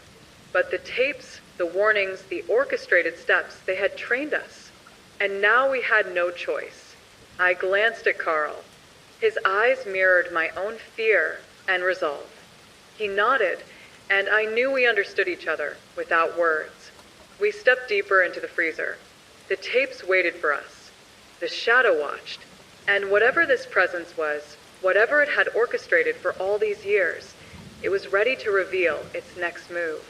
I could feel it in the cold, in the hum, in the air itself. We had entered its world, and there was no turning back. We moved deeper into the freezer, flashlights cutting through the cold, white haze. Each breath we took fogged in the frigid air, curling like smoke and settling around us. The humming from the tapes had subsided, but the presence of the shadow was heavier than ever, pressing on us without sound. It wasn't just watching anymore. It was expecting. The black tape lay on the floor unmarked, yet somehow charged with a weight that made my fingers tremble. I could feel it almost pulsing with intent. Carl knelt beside it, brushing frost off the edges. "It's different," he whispered. "This one, it's meant to guide us." I swallowed hard, every instinct screaming against what we were doing. But the sequence of events had trained us, conditioned us. Every tape, every whisper, every shadow had led to this point. We had no choice. I stepped closer to the far wall of the freezer. My flashlight illuminated frost-coated metal shelving and empty boxes. At first, nothing seemed unusual. Then I noticed it, a seam in the wall. Subtle, almost imperceptible, hidden behind a thin layer of frost. Carl leaned closer, eyes narrowing. There, the panel. It's not just a wall. I nodded slowly, feeling my pulse spike. Could be the next step. The handle was small, metal, frosted over. My hand shook as I gripped it. The air seemed to thicken, heavier with each heartbeat. I could feel the shadow behind us, patient, unmoving, yet alive in the absence of motion. The whisper returned, soft, deliberate. "Do not hesitate. Enter." I glanced at Carl. His hands trembled too, but he gave a subtle nod. One breath, one motion. Together, we pulled the panel open. The cold hit us differently this time. Not the sterile chill of the freezer, but something deeper, damp, earthy. Behind the panel was a narrow passageway, descending into darkness. Wooden stairs, worn and uneven, spiraled downward. Frost melted in rivulets along the edges, dripping quietly onto the concrete floor below. Carl shined his flashlight first, illuminating the steps. "Looks old, long abandoned," he whispered. I swallowed, trying to steady my trembling hands. "Then it's been here a long time." The stairs groaned under our weight as we descended. Each step amplified the silence, making our breaths and footfalls sound louder than they were. The air grew colder still, mixed with something metallic, faintly chemical, familiar from the tapes and the freezer. At the bottom, the passage opened into a small room, concrete walls slick with moisture. Shelves lined the walls, stacked with dozens more tapes. Black, unmarked, some labeled only with single words, "Follow, closer, tonight." Others had dates. Many were unlabeled entirely. Carl whispered, voice tight, "It's the collection." Years of this, orchestrated, recorded, stored. I nodded, scanning the rows of tapes. Every tape represented someone, some encounter, some step in the shadows game. A shiver ran through me. It's systematic, deliberate. It's everything we've experienced. It's part of a pattern. The hum returned, low and insistent, vibrating through the walls, the floor, even through my chest. The shadow appeared, not as a figure, but as a presence at the edge of perception. Taller than the ceiling, impossibly thin, patient, aware. A new whisper cut through the cold air, soft but deliberate. "Do not falter. Follow, or you will not leave." Carl swallowed hard. "It's waiting for us here. For this room. For the next tape." I felt my stomach twist, heart hammering. Each nerve screamed to run, to abandon everything and flee the building, the store, the tapes. But we couldn't. Every warning, every previous step, had trained us to follow. Then I noticed a tape slightly out of alignment on the lowest shelf, smaller than the others, black, unmarked, almost glowing faintly under the flashlight's beam. My breath caught. "That's it," I whispered. "The next step." Carl nodded, crouching beside me. "Are we ready?" I swallowed hard. "We don't have a choice." The hum intensified. The shadow seemed closer now, though it hadn't moved. Its awareness pressed on us, patient, intelligent, and infinitely observant.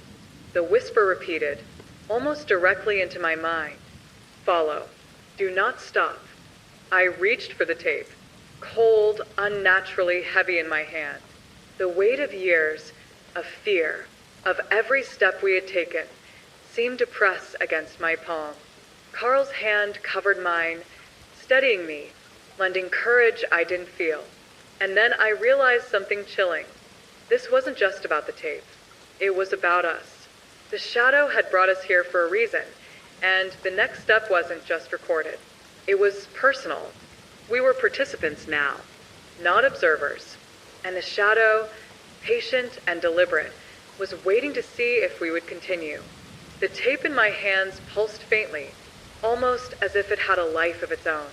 Carl and I sat on the cold concrete floor of the hidden room, surrounded by hundreds of others, each one a record of someone's fear, someone's obedience, someone's unraveling. The hum in the walls persisted, low, vibrating, pressing through our bones. The shadow lingered at the edges of perception, immeasurable, patient, intelligent. Carl swallowed hard. This is what it's been waiting for. The culmination of all the others. The final message. I nodded, chest tight, hands trembling. The tape was unmarked, black as the void around us. The label, if there was one, was meant for our understanding alone. The whisper returned, closer now, intimate, almost inside my head. "Do not falter. Follow, or you will not leave." The words weren't a warning anymore. They were instructions. A test. I slid the tape into the VHS player perched on the small metal desk in the corner. The whirring sound seemed louder in this room, more insistent. The screen flickered to life with grainy, black and white footage. The aisles of the store, the freezer, the back room, all familiar. And then I saw something new. It was us. Not the versions that had walked these spaces hours ago, but versions that hadn't existed yet. Movements we hadn't made, steps we hadn't taken, gestures we didn't remember. And the shadow moved among us, guiding, observing, orchestrating every action, every hesitation, every breath. Carl's hand found mine. It's showing us the next step, the next moment we haven't reached yet. I swallowed hard, my stomach nodding. The tape didn't just replay events. It predicted them.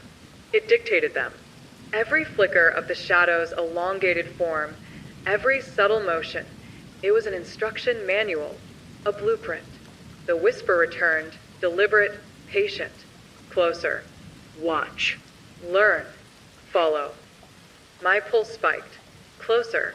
We had already seen closer before. The word carried weight, history, an understanding that we were in its web. I realized then that the tapes weren't just warnings. They were training, conditioning, and now they demanded obedience. Carl's eyes widened. It's giving us the choice, but only if we follow perfectly. I nodded, feeling the cold air press in.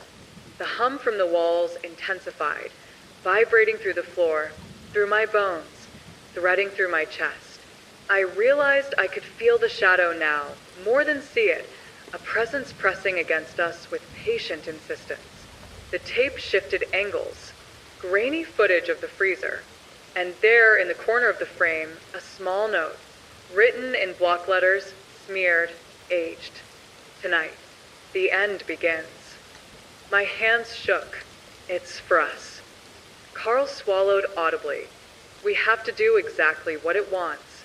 No hesitación. No mistakes. I nodded. The weight of the room, the tapes, the shadow, pressed on me. The whisper returned, low, deliberate. Follow the instructions.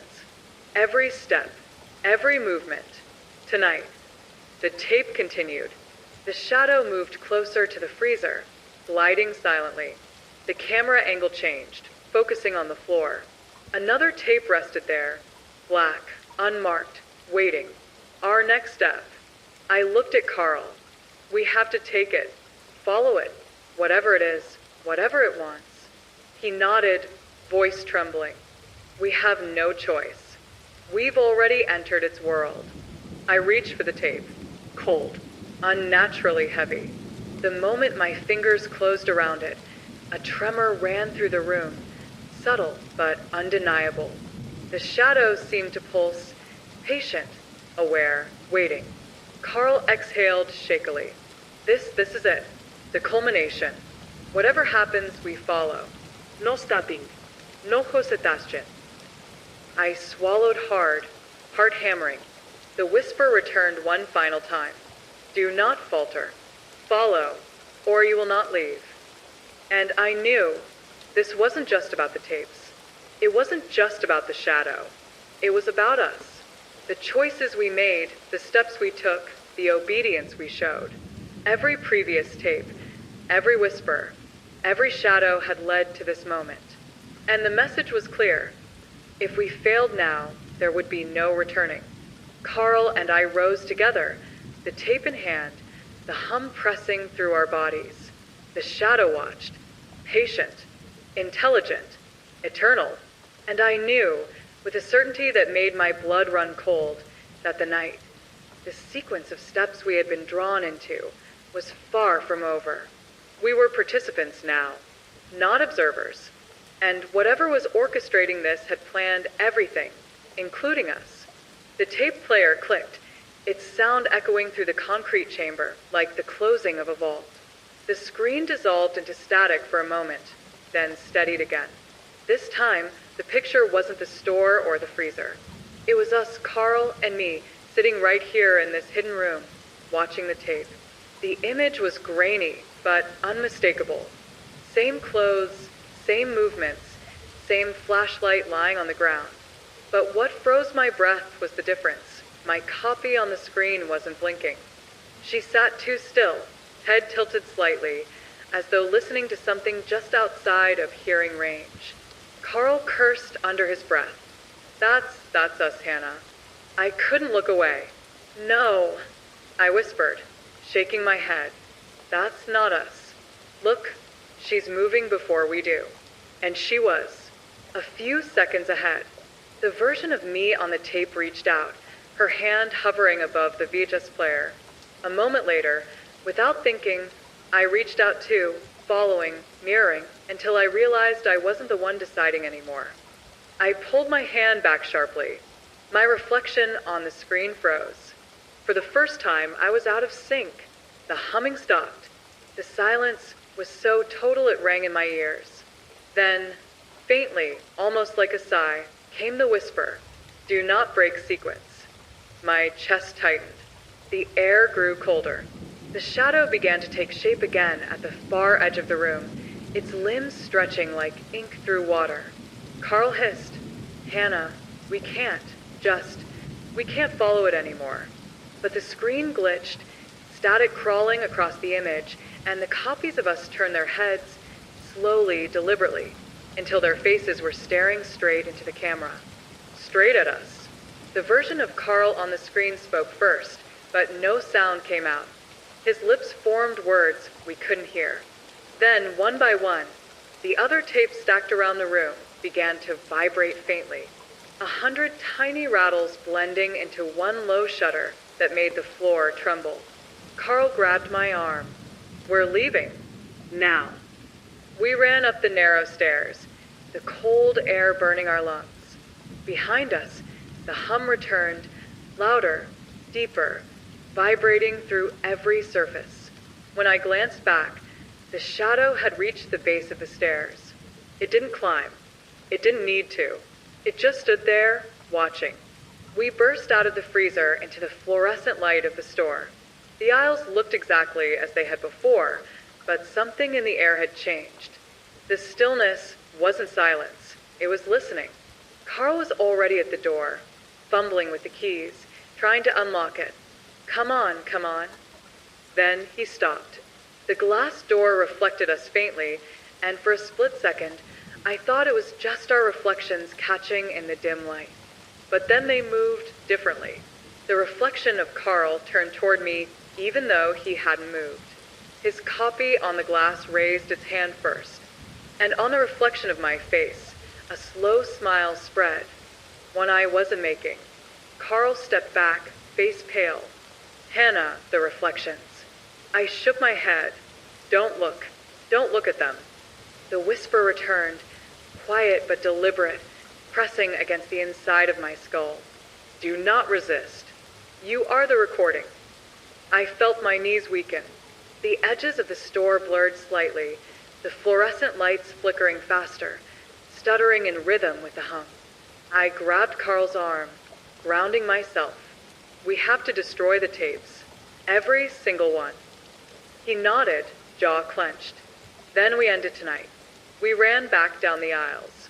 The tapes were still in the hidden room, but now the entire store seemed to pulse faintly, as if its walls were alive, breathing with us.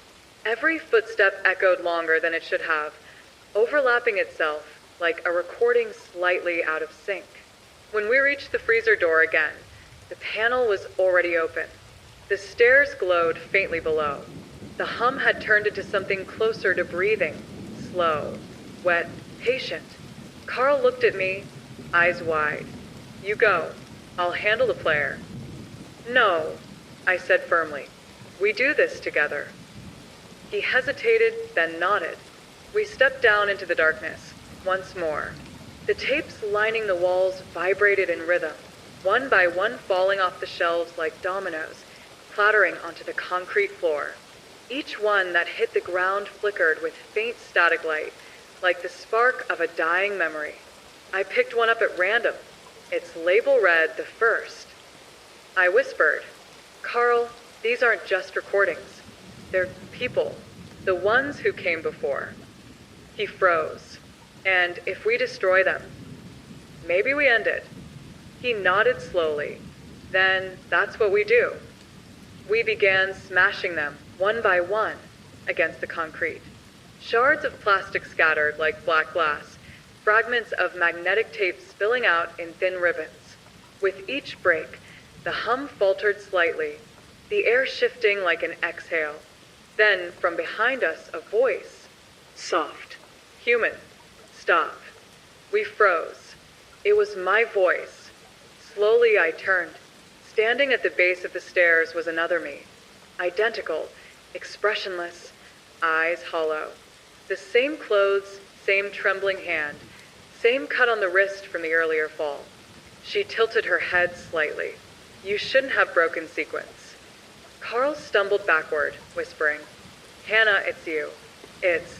I shook my head. No. It's not. She took one step forward, then another, her movements jerky, like frames missing from a film. Behind her, the shadow loomed, taller now, almost human in shape, its edges vibrating faintly with light. My copy smiled faintly.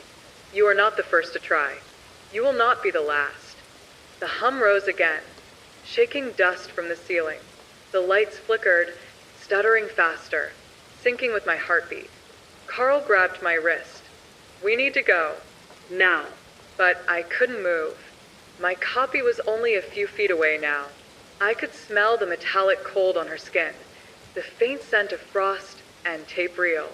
She stopped, close enough to reach out, and whispered, soft, deliberate, intimate. You were never watching the tapes. The tapes were watching you. Then the screen behind her, the one connected to the VHS player, flared white. The last thing I saw before the light swallowed us both was my reflection turning toward me, smiling. And then black. It was well past midnight by the time Carl and I made it back inside. The snow had started again, heavy and silent, pressing against the glass like white static. The parking lot lights flickered through it, weak and far away. Inside, the store looked dead. No hum of the fridges, No buzz from the lights. Just that low, empty echo that makes you feel like the building is breathing. We didn't speak for a while. We just walked the aisle slowly, flashlights cutting through the dark, looking for something that made sense. The air was colder than it should have been. Every step we took, our breath hung white in front of us. When we reached aisle 4, Carl stopped. "Don't you feel that?" he said. I nodded. It wasn't just cold, it was freezing. Like we had stepped into a walk-in freezer. The air had this sharp metallic bite, and somewhere beneath it, the faint hum of machinery. But everything was unplugged. The freezers were dead. There shouldn't have been any sound. Carl's light hit something on the floor. The VHS tape. Only now there were 2. Both unlabeled. Both black. They were lying side by side, perfectly parallel, like someone had placed them there on purpose. I picked one up. It was freezing to the touch, like ice. I turned it over and saw a faint, almost carved-in mark along the edge. A single word. Play. Carl told me not to bring it near the office, but I already knew that was where we were going. Because whatever this was, whoever had been in that footage, it wasn't random. It was talking to us. When we reached the office door, Carl hesitated. "You hear that?" he said. I listened. A faint whirring sound, like a fan. Then a soft click. From inside the office. Carl slowly pushed the door open, and there, on the desk, the security monitor had turned back on. No power, no lights in the store, but that one screen was glowing blue. Static at first. Then a picture formed. The camera view of aisle 4. But this time, there was no shadow. No figure. Just an open door at the very back of the aisle. A door that shouldn't exist. I knew that part of the store. There was only a solid wall there. Behind it, the refrigeration units. No access door. Carl said, "That's impossible." And then, on the screen, we saw movement. The door, that impossible door, swung open. Cold mist poured out, rolling across the floor. Then, from inside the mist, a faint outline appeared. At first I thought it was a person, but it wasn't moving like one. It was standing too still. Then the head turned slow, deliberate, toward the camera. Carl stepped back. What the hell? The figure leaned closer to the camera. And then the video feed changed. It was no longer the store. It was us, Carl and me, standing there right then in the office, watching the screen. Except in the footage, Carl was gone. Only me, sitting in the chair, staring at the monitor, with that same cold mist rolling behind me. Carl unplugged the system again, yanking cords out like a man possessed. The screen stayed on for a few seconds, even after the power was gone. Then it went black. The silence after was unbearable. Carl grabbed his coat. "We're done. I'm not staying here another second." I didn't argue. I wanted out too. We ran toward the front doors, but the automatic locks wouldn't release. They were electric, connected to the same system as the registers. With the power out, they stayed sealed. Carl slammed his shoulder against the glass. It didn't even shake. That's when we both heard it, the faint creak of hinges. We turned. Down the long center aisle, the same one leading to aisle 4, that door, the one from the monitor, was now wide open. And cold mist was spilling into the store, crawling across the tile like fog from a machine. Carl whispered, "No, no, no, no." I started backing away. My flashlight flickered. Then it died completely. Something moved inside the mist. A shape, then a sound, slow, deliberate footsteps. I could see Carl's silhouette frozen in place, staring straight ahead. He said quietly, "Someone's coming." But when the shape stepped into view, I realized it wasn't someone. It was me. The same clothes, the same face. Only the expression was different. Colder, hollow, almost tired. And behind that version of me, in the mist, I could make out the faint red glow of a recording light. Like a camera. Like someone was filming all of this. Carl whispered, "What is that?" I couldn't answer. I couldn't even breathe. Because as I stared at that other version of me, he raised his hand slowly, and in his palm was the third VHS tape, the one with my name written across it. Carl didn't move for a full 10 seconds.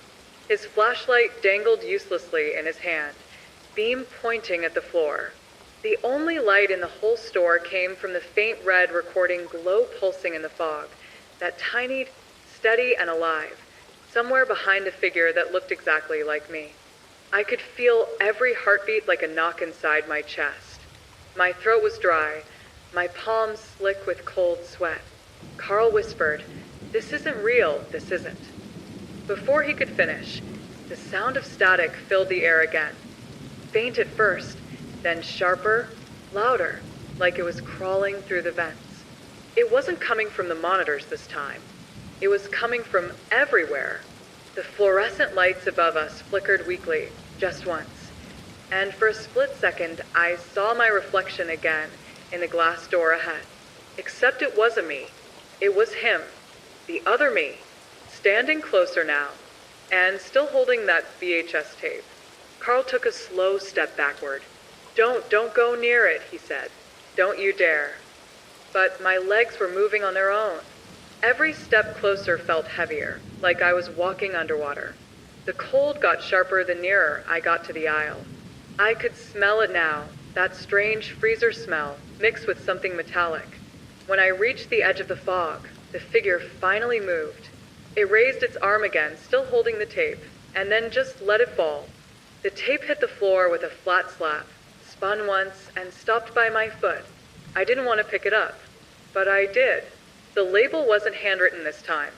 It was printed, clean, machine perfect. And it said, "Store footage, 11/04, final copy, J." That's my initial. I never label anything with just J, but it was there, neat as a tag on a uniform. When I looked back up, the other me was gone. Just missed. Empty aisles stretching in the dark. Carl grabbed my arm. "We're leaving. We'll break the damn door if we have to." We turned toward the front again, and that's when we heard it. The faint whir of a tape deck. Somewhere behind us, in the direction of the office, the sound of a VHS player clicking on. Carl froze. "Did you bring that tape back there?" "No," I said. My voice barely came out. "You unplugged everything." "Then how?" The speakers crackled. And then, softly, through the static, my own voice. "Carl, stop running." Carl's head snapped toward me, terrified. I swear to God, I didn't say it. We ran. The mist thickened behind us, rolling down the aisles like it was chasing us. The sound of that tape playing followed us, my voice echoing through the ceiling speakers now. "Don't you remember what happened? Don't you remember what you did?" "Carl, stop." He shouted, "Shut up, shut up," and smashed one of the speakers with a broom handle, but my voice just jumped to another. We reached the front again. The automatic door controls were still dead, but there was one emergency exit to the right, a steel push-bar door that triggered an alarm. Carl slammed into it. Nothing. He hit it again harder. The bar finally clicked, and the coldest air I'd ever felt hit us like a slap. We stumbled outside into the snow, gasping, shaking. When I looked back through the glass, the store lights were back on. Every single one. And standing in the center aisle, clear as day, was the other me. He was holding the tape again. Only now there were two more figures beside him, both wearing our uniforms, both standing still. I couldn't tell who they were at first. But then Carl whispered, "No," because one of them looked exactly like him. We didn't wait. We got into the truck and peeled out of that lot like the road was on fire. The snow blurred everything, headlights bouncing off white nothing. Carl didn't speak the whole drive. He just gripped the wheel tight enough for his knuckles to turn pale. I looked in the side mirror once, and for a split second, I swear I saw movement in the truck bed. Just a shadow. Then nothing. We made it to Carl's apartment just after 1 a.m. The streets were dead quiet.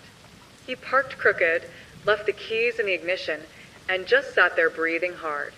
He turned to me finally. You're not keeping that tape. I opened my jacket pocket. The VHS with my name was still there, cold as ice. I need to know what's on it, I said. Carl looked at me like I'd lost my mind. You already do know. He walked inside, slammed the door, and locked it. I sat there for a long time, watching the snow build up on the windshield. My hands were trembling so bad, I could barely breathe. Then, through the window, I saw the reflection of the truck's rear window. There was frost on the glass, and written in it, slowly fading but still clear, were the same words we'd seen back on the freezer door. Why did you come back? I didn't answer. I just started the truck again, because some part of me already knew. Tomorrow, I'd have to go back to the store, back to whatever that tape wanted me to see. I didn't sleep that night. I couldn't. I sat on the couch with every light in my apartment turned on, the VHS tape sitting on the coffee table like a loaded gun. Every few minutes, I'd catch myself glancing at it, half expecting it to move, half afraid that it would. The label gleamed faintly under the lamp. Store footage, November 4th. Final copy, J. I ran my thumb along the edge of the tape again and again, feeling the cold plastic, thinking of the sound of my own voice echoing through that dead store. By 5 a.m., I couldn't take it anymore. I got up, made coffee, and called Carl. No answer. I tried again. Straight to voicemail. I left a message that I barely remember. Something like, I'm not going back there alone. Call me before I do something stupid. But when the sun started to rise, weak light through the gray snowstorm, I already knew what I was going to do. I packed the tape in a paper bag, threw on my jacket, and drove back to the store. The roads were empty, buried in powder. The closer I got, the more everything felt wrong. There were no tire tracks in the parking lot, no footprints, nothing. Like no one had been there in weeks. But the store lights were on. Not all of them, just a few along the front row, flickering weakly through the storm. I killed the engine, sat there a minute, then stepped out into the cold. The air was sharp enough to burn. My breath came out in clouds. When I reached the doors, the automatic sensors didn't move, but the door was already unlocked. Inside, the air was still heavy, like it was holding its breath. The mist from the night before was gone. The aisles were clean, perfectly still. The only sound was the low hum of the fridges again, like nothing had ever happened. I walked to the office, slow, scanning every reflection, every shadow. My boots echoed against the tile. When I opened the office door, the monitor was on. Static. And then, without me touching anything, the image shifted. A camera view of the parking lot. Carl's truck was there, still idling. I froze. That wasn't possible. I'd left before him. The camera zoomed slowly toward the truck, an impossible thing because those cameras didn't move, and the image sharpened until I could see Carl slumped over the wheel. Not moving. The timestamp read 2:13 a.m. My stomach dropped. I turned to run, but the sound of a VHS loading snapped through the air behind me. The tape player, it was running, spinning up with that low, mechanical whir. And then, from the small TV on the desk, the footage started playing. The same static. Then a shot of the aisles. Then the same angle as last night. Aisle 4. Only now, the figure walking down the aisle wasn't a shadow. It was me, clear as day, carrying a flashlight, turning my head just like I remember doing. But then something shifted. The camera panned slightly to the left, showing another figure following behind me. Carl. And behind him a third one. Also me. The screen crackled. The colors inverted for half a second. Then the picture cut to black. My voice came through again from the speakers. Play it all, or it starts again. The power flickered. I felt the air pressure in the room shift, like something had opened. I turned around. The office door was wide open, though I'd just shut it behind me. Cold air rolled in, sweeping across the floor. I stepped toward the door, trying to see through the flickering light, then stopped. On the floor, right in the doorway, was another tape. No label. I picked it up. It was warm. When I looked back at the monitor, the screen now showed the office itself, right now. Me standing there, holding the tape. And in the corner of the screen, just barely visible in the reflection of the window behind me, there was movement. Something was standing outside the office door. I turned, but the hall was empty. The monitor flickered again. The camera zoomed in closer on me, frame by frame. Then the sound came back, whispered, Slow. Familiar. my own voice again. Do you see it now? The picture stuttered, jumped. And suddenly I wasn't on the monitor anymore. Carl was, sitting in the truck, head against the steering wheel. The timestamp still read 2:13 a.m. Then slowly he lifted his head. His eyes were open. He turned toward the camera and smiled. The picture froze there. Then the screen went black. The tape in my hand stopped spinning. I stood in the silence for what felt like forever. The hum of the freezers, the faint rattle of the storm outside, my heartbeat. Then, from somewhere deep inside the store, a sound began to rise again. Footsteps, slow, steady, coming closer. And beneath them, the faint hiss of air escaping through a crack in the freezer door. I turned toward the noise, clutching the tape like it was the only thing keeping me anchored. When I reached aisle 4 again, I could see my reflection in the freezer glass. But it wasn't following my movements anymore. It was already smiling. I froze in front of the freezer. The glass reflected me perfectly, but it wasn't quite right. My reflection didn't move when I did.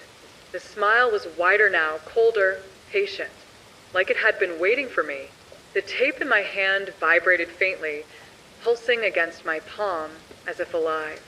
The low hum that had haunted the store for nights surged again, filling the space around me. The fluorescent lights above flickered violently, and the mist from before rolled out of the freezer, curling along the floor, reaching for me. Carl's voice echoed from somewhere behind me. Hannah, we don't have to do this. But when I turned, he wasn't there. Just an empty aisle, silent except for the hum. I swallowed hard. My hand trembled as I held the VHS tape closer to the glass. I knew it had to be done. I had to see the end. I had to finish it, even if I didn't survive what came next. The tape player sat on the small metal desk in the aisle, humming quietly now as if it had been waiting. I slid the tape in. The whirring of the reels filled the air, the static on the screen crawling like frost across a window. Then the image formed, the store, empty, silent, perfectly normal. And then the shadow appeared. It didn't move. It didn't need to. Its presence was enough. Looming in the far corner of the aisle, impossibly thin, impossibly tall, and completely black, like someone had poured ink into the air. I stepped closer, every step a trial. The hum pulsed with my heartbeat. The shadows seemed to respond, stretching ever so slightly, edges wavering. The tape on the screen showed me walking down the aisle, and then me again behind me. Then another version. Dozens of me, endless repetitions. Every mistake I had made, every hesitation, every step forward or back, recorded, multiplied, observed. The whisper returned, soft but cutting through the air like a knife. Follow through, or you remain. I felt the weight of the words press on my chest. I follow, I whispered, voice shaking. The shadow shifted. A slit of light opened across the aisle like a doorway. Behind it, the mist was thicker, swirling faster, alive. I took a step toward it. The tape on the screen showed me do the same. One step closer, and my reflection on the freezer glass tilted its head, still smiling. I gripped the tape tighter and stepped through. The cold was immediate. Ice licked at my skin. The hum became a roar in my ears. I could see endless aisles ahead, identical to the store, stacked with VHS tapes that glowed faintly. Endless repetition, endless recordings. And then, in the middle of it all, a figure emerged. Not a shadow this time. It was human-sized, human-shaped, and unmistakably me. It reached out, holding a tape in its hand, my hand. The label read, "Final copy you." I hesitated. My mind screamed to turn back. But then the whisper returned. "Place it. End it. Or be placed." I reached out. Our hands touched. Cold metal and plastic against flesh. And I felt a shudder pass through me, like the tapes themselves were breathing through my veins. I put the tape into the nearest player on the shelf. The screen flickered. The hum stopped. Silence. Then a slow, satisfying click. The light in the aisle shifted, warmer now, gentler. The mist began to dissipate. The endless reflections of me froze and then slowly faded, like snow melting into nothing. I looked down. My reflection in the glass was normal. No es mine. No wrong movement. Just me. Carl appeared behind me, his face pale, shaken, but alive. He stepped forward. You did it." I nodded slowly, tears running down my face. "I think it's over." The tapes on the shelves went still. The hum was gone. The store was silent, empty, normal once again. I stepped outside into the snow. The world was gray and cold, but alive. No Misty, no Shadows, no Recordes Watch. Only the wind and the falling snow. Carl stood beside me, hand trembling in mine. We didn't speak. There was nothing left to say. We had survived. Somehow, we had survived. And in the distance, the store sat quiet, ordinary, as if it had never been a place of horror at all. But I knew the truth. I knew what had been there waiting. And I knew the tapes were still out there, waiting for the next person brave or foolish enough to follow. I walked away from the store into the snow, tape in hand. The hum was gone, the shadows gone, but the memory of the night, would never leave me. The night had ended, but the story would never truly be over.